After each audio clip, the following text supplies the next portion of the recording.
loving the flow. Like, I didn't even realize all that was captured. I'm Lorraine. And I'm Langston. And this is Earth's Mightiest Show, brought to you by Walmart. Yeah, we're going to be talking about all of the coolest stuff in the Marvel Universe that you are hardcore fanning about. And we have so much stuff on the show this week. First off, we've got our hands on the home release version of Marvel Studios Black Panther, hey. And we're cracking it open to bring you never before seen extras. Yeah, oh, that's not all. Okoye actress Danai Gurira is going to open up about one of her favorite moments from on set that you didn't see in the movie Black Panther. Plus, more Marvel Studios magic as Ryan Penagos heads to Atlanta, Georgia for a behind-the-scenes weapon tour. And with Marvel Studios Avengers Infinity War in theaters now, I'm going to take to the streets to see how much our fans know about some of our most beloved MCU characters. But first, we got to give a shout out to all of you fans who are resisting the urge to spoil Marvel Studios Avengers Infinity War. Hey, listen up. Ears open. Remember, hashtag Thanos demands your silence. I know that you guys want to talk about it, but we really appreciate the folks who are keeping it off of social media so that everybody can have the same exciting experience. Yes, thank you. Onward and upward. Yes. Don't spoil stuff. Yeah. Take that, world. Oh, and also Marvel Studios Black Panther was still in theaters at the same time that this film came out, so you could see two Marvel films at the same time, and that hasn't happened since the very beginning of the MCU. Just ping pong back and forth between Wakanda and Thanos. Oh, we have to talk about Marvel Studios Black Panther. Oh, we've got the DVD extras. We've got the goodness from your digital download or your Blu-ray. And we're going to share with you an exclusive clip. You can't see this anywhere else until you get the film. It's an amazing clip that's a conversation between the Black Panther film creators, Ryan Coogler, Nate Moore, and Joe Robert Cole. And comic book writers, Don McGregor, Christopher Priest, and Ta-Nehisi Coates. In the 1970s, the first Black Panther series was being done. There weren't obviously a lot of black characters. Pop culture was not where it is now, as you guys are doing this film. I wish we had the backing in terms of people believing in the project.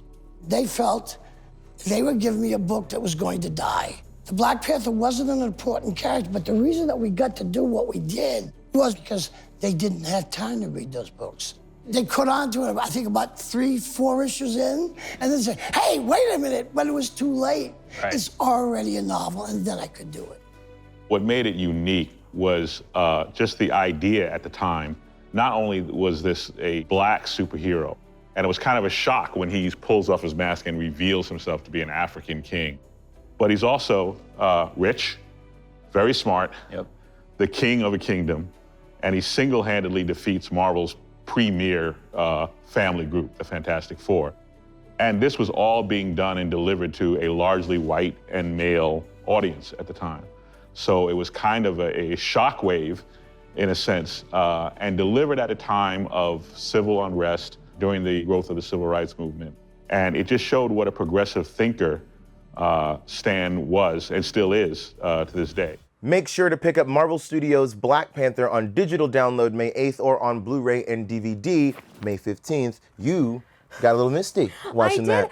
Honestly, I mean, that's an amazing room of really prolific creators, and just hearing them talk about the cultural relevance of the character and Stan, it's just really beautiful. Speaking of Stan Lee, you got to talk to Stan Lee at the Avengers Infinity War premiere, which was amazing. I was standing right behind you, wide-eyed. Oh yeah, you were. Yeah, I was standing right behind you. I know, 95 years old, still on the red carpet, still doing cameos, and still being part of the Marvel Cinematic Universe. Still the man. Still the Stan the man. It's so awesome. Oh, and we got to talk about this from Marvel Studios Black Panther. I got to talk to also Danai Gurira, who plays Okoye, the General of the Dora Milaje. And she told me some of her favorite behind-the-scenes moments that you guys have never gotten to see. Check it out. Oh, well, there's so many. I think what was really fun was, you know, we've talked about it a bit here and there, but when we were all in the Wakanda Falls scene, it was just so many people dressed so beautifully and, you know, just celebrating this country and this moment of coronation. And then we had so many amazing drummers on set, and, you know, one of them, they just started to rock out to like the beat of Drop It Like It's Hot. And like, you know, me and Lupita went on and on about that in the junket, but it was just such a fun moment. I hope you guys get to see that. That was really fun. And of course, Letitia freestyling and you know, me being behind her, like just really Hype man. Exactly. Well, I was just loving the flow. Like I didn't even realize all that was captured, and then I saw Lupita's little outtake of it. I was like, okay, I look like the geek enjoying some good rap behind this little rap legend that was born on that set. But that was really fun. Letitia Wright, freestyle rapping, yes please. 2 please. Yes, I'll take 2. Also, Tiny Legend could be a great rap name. Yeah, just hashtag saying. Tiny Legend, I like that. Yeah. I sign off. I mean, I would have loved to have been on Warriors Falls, which, by the way, fun fact, is a practical set. That's a built set. Are you serious? Huge set piece that takes up a very large lot in, I believe, Atlanta, Georgia, where they do a lot of their filming. I would like to go. I would like to go to Warriors Falls, please. Take me to there, please. And also, another cool thing, props. I love props. I love props. Our very own Ryan Penagos got his hands on the props that bring Marvel Studios Avengers Infinity War to life, so watch that. Holy crap, y'all. I'm Ryan Penagos, AKA Marvel's Agent M, and I am here at Pinewood Studios in the Marvel Studios prop warehouse with none other than the master of props himself, Russell Bobbitt. Yeah, welcome.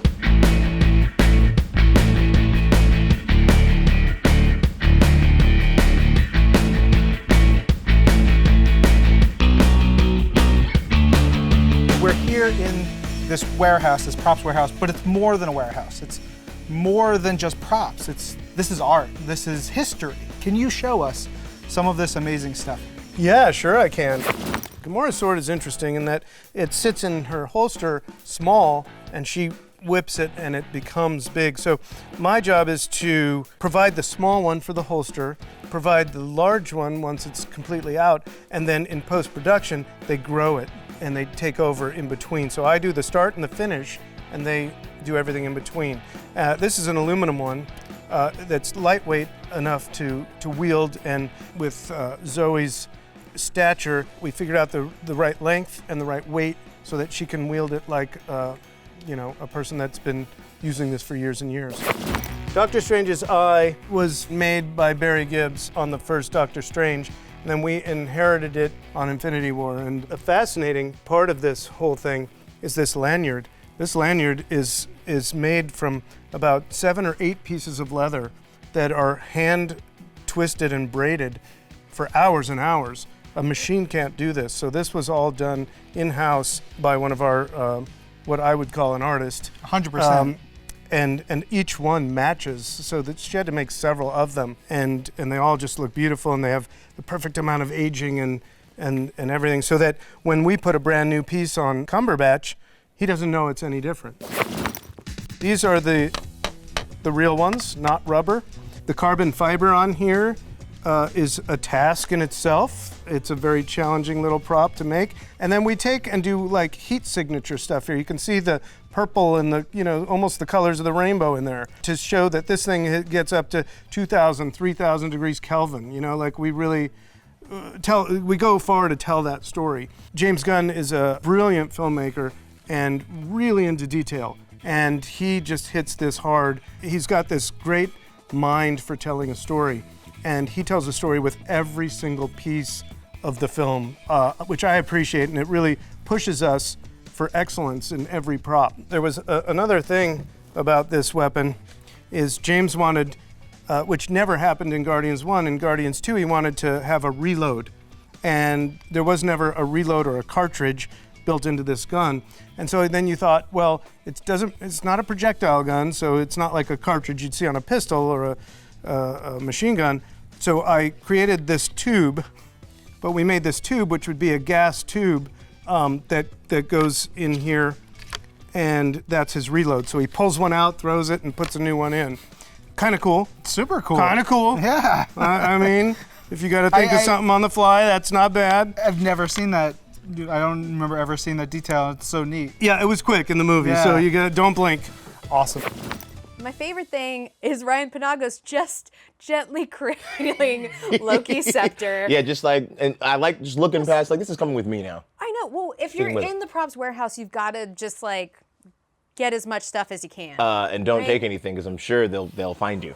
Ooh. Though I kind of do, I would want, like, maybe like a Black Panther glove. Oh, I will take all of the things. And there are 10 years of films worth of props That's just true. around. And that's the coolest thing about it. It's like the props have such an important part in the storytelling of these movies, like with Peter Quill's blasters and the reload thing. And I could go down the props wormhole forever.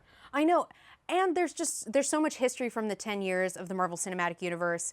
If only there was a way to test that knowledge. There is, Lorraine. There, in fact, very much is. I actually had the chance to catch up with people on the street to test their MCU knowledge, brought to you by Walmart. Marvel Studios' Avengers Infinity War is out now, so I'm gonna see if some of these people on the streets of New York City know enough about the Avengers to win some awesome prizes. So I'm gonna ask you 3 trivia questions. If you get them right, you can win a prize. Sound good? All right, man, let's do it. All right, let's cool, go. here we go. Peter Quill is also known as... Oh, rats. Spider-Man? Star-Lord. Star-Lord. Yeah, sure is. The destruction of this fictional European city led the call for UN oversight over the Avengers. Sokovia. Ukraine. No, fictional, that's a real European. Sorry, no, it was Sokovia. So sorry. You did not get on. What mythical land does Thor hail from? Asgard. Asgard. Yeah, it is. What nation in the MCU is known as the most technologically advanced in the world? What nation? Wakanda. Wakanda? No idea. Wakanda. Yeah, sure is. Wakanda, yes. I'll give you a rhyme and you have to tell me who this rhyme is about, okay? Okay. You'll lose if you fight her. This hero is named after a spider. Oh, no. You gave me a hard one. It starts with a color. I don't know, sorry. Oh, no. I have a name on the tip of my tongue, but I can't remember. That's what a color? Black Widow. Black Widow. Yeah! Yes! 3 for 3, look at that, Awesome. yeah! Thank She's you. blue? No, because you got all 3 right, you are gonna get this sweet Captain America from Marvel Studios Avengers Infinity War. So Thank congratulations, you. look at that, Cheers, thank awesome. you. There are no losers here at Marvel, so you are gonna get a code for a free month of comics from Marvel Unlimited. How's that sound? Thank you, sounds great. Congratulations, awesome, yeah. Thank you. Enjoy. You know what these people did? What'd they do? These people did great. Yeah, congratulations. Yeah, no, Yeah. everyone, you know a lot more about the MCU than you think you do. So, hey, remember that. Have Yeah. faith in yourself. And you know, if you want to know more about the Marvel Comics universe, you should go check out Free Comic Book Day on May 5th. That's this Saturday. It's Free Comic Book Day, which means if you go into a comic book store that is participating, you can get a free comic book. Yes, you can get a free Amazing Spider-Man comic. That's always great because people love Spider-Man. And Avengers comics. So, I mean, that's kind of cool. I'm just saying. That's maybe the coolest. And sometimes there's some really cool teases about what's going to happen in the Marvel Comics universe in those comics, so you should go pick them up. Teases and secrets. I like it. Yeah. Well, tell us what you guys thought of the show today and our incredible clip from Marvel Studios Black Panther extras and hashtag Earth's Mightiest Show. Yeah, we'll see you next time. I'm Lorraine. And I'm Langston. And this is Marvel. Your universe. Thanks for watching Earth's Mightiest Show. If you like this, please like this and subscribe to the Marvel channel. Or click that box over there to watch our last episode. So what are you going to steal from the props warehouse? I think I'm going to take Tony Stark's race car. Ooh, that's a good one. I'll see how far I get before I run out of gas. Probably pretty far or- because it's so fast. But the cop